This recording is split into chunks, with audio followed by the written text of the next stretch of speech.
Would you like to be somebody who understands why modern societies, especially in the West, are arrogant in terms of their belief systems? Then listen to this entire video where I explain the history of Western cultures and how they have shifted and become, well, oversimplistic and arrogant.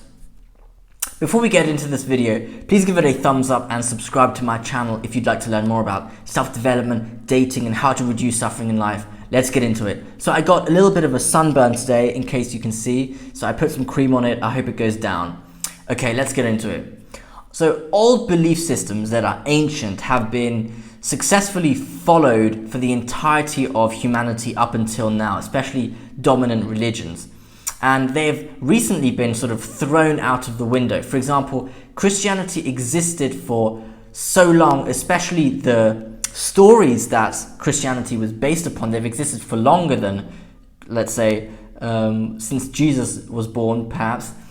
And Christianity existed for so long and its stories were so successful because they fit with the archetypal structure of humans that is deeply embedded within the human psyche, and it delivered that which humans unconsciously desire. It guided humans in a way that allowed their archetypes to healthily manifest themselves. So for those who don't know, archetypes are this part of your unconscious mind, your unconscious psyche, which sort of manipulate and control your behavior, and they want to manifest some things. Like, for example, there's a hero archetype which wants you to behave like a hero, and if you suppress it, your mind can, well, some sort of pathologies can and neuroses can arise in your mind, which is quite prevalent today, I think.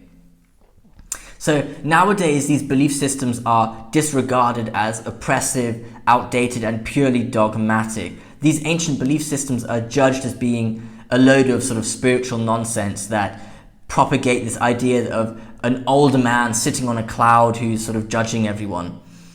And they also think that these belief systems were kind of set up to oppress certain groups in society. And one can understand why people would judge these, let's say, dominant religions in this way, because religions do preach dogmatic beliefs that are not backed by science or objective truth. And the scientific revolution of the 16th and 17th century led to the increased importance of objectivity in society. People wanted to believe only that which they could prove as true. And naturally, certain religious axioms did not make the cut. So Christianity actually, very interestingly, sabotaged itself, because as it developed, I think this is especially like Protestant Christianity, it started to prioritize the truth as its highest value. And because Christianity included many dogmatic axioms that were not backed by science and truth, it essentially cannibalized itself and killed itself. Now, the modern disregarding of religion continued well into times like nowadays. And if you go to a social event, let's say, and start talking to people about what they think about Jesus Christ, if you ask them, and spirituality, they will judge you as having sort of a screw loose, and they'll probably find some sort of social cue that will allow them to escape from the conversation. The funny thing, however, is if you ask people nowadays if they believe in something like God, they will probably say no. But if you keep talking with them, very often a lot of people say they claim to believe in some higher power or some higher being. Like, it's quite funny to me because, bruh, like, you're basically saying the same thing. You do believe in God because that is God.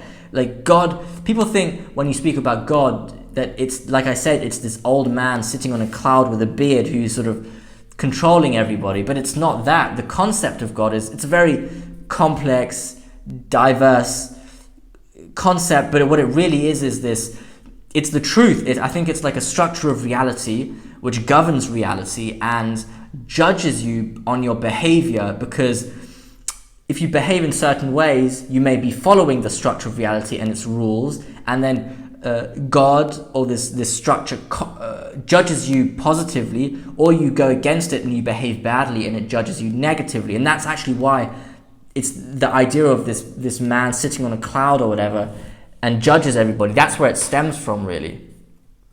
And so even if society has relegated God or killed him, the human still by default has the need to believe in the existence of a higher power, which it's quite funny because it just shows you that humans have a need for spirituality and some sort of meaning in their life.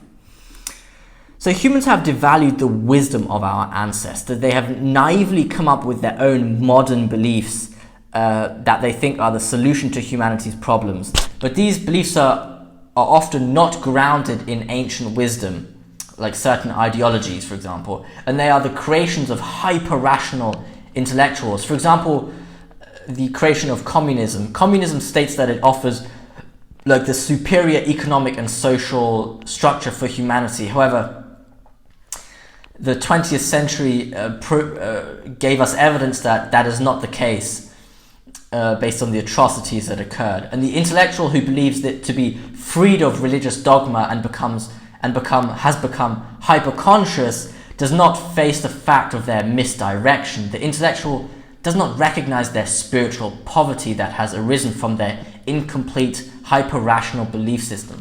Their belief system, whether it's like nihilism, moral relativism, consumerism, whatever, does not provide the space needed for the human's archetypes to manifest themselves healthily. For example, the hero archetype in men is suppressed nowadays because men are told not to be assertive and save people, certainly not women, because it is seen, maybe judged as toxic masculinity, and women don't want to be saved anymore. They want to be independent, which is fine, I guess, but there will be consequences of that. And if a man tries to figuratively behave like a hero, he is judged as being sort of aggressive or too masculine and like patriarchal.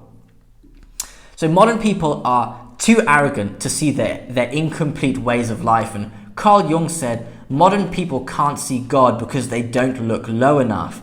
What I think he means here is that modern people nowadays oversee the basic primal human functions and the need for spirituality and look too far ahead and try too far into sort of complexity and try to rationally deduce things and construct new, modern, innovative ways of life, but which are actually overseeing the most crucial, fundamental needs of humans.